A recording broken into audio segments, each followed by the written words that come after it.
L'embryologie et la formation du système circulatoire.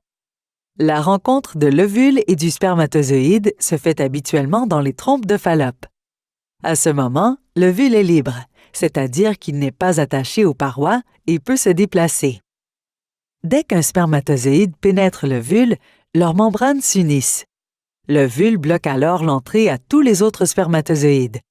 Le matériel génétique de l'ovule et du spermatozoïde se marie et dès lors, le sexe est déterminé.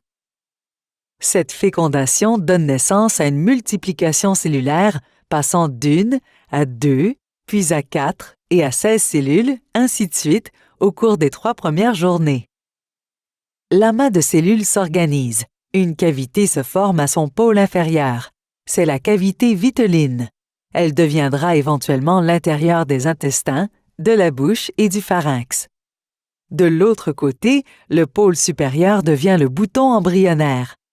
C'est à partir de ce côté que l'embryon se fixe à l'endomètre, la couche intérieure de l'utérus. Cette attache se produit vers la 6e journée après la fécondation. Une fois l'attache solidifiée, l'endomètre abrite complètement l'embryon. Pendant cette nidification dans l'endomètre, le futur embryon s'organise. Une deuxième cavité prend naissance au-dessus de lui. C'est la cavité amniotique. La cavité amniotique est cette poche d'eau dans laquelle le fœtus se développe. C'est également de cette poche que l'on parle quand on dit d'une femme enceinte sur le point d'accoucher qu'elle a perdu ses os. Notre embryon est maintenant âgé d'un peu plus d'1 semaine. Il a la forme d'un disque entre 2 cavités à l'intérieur d'une sphère.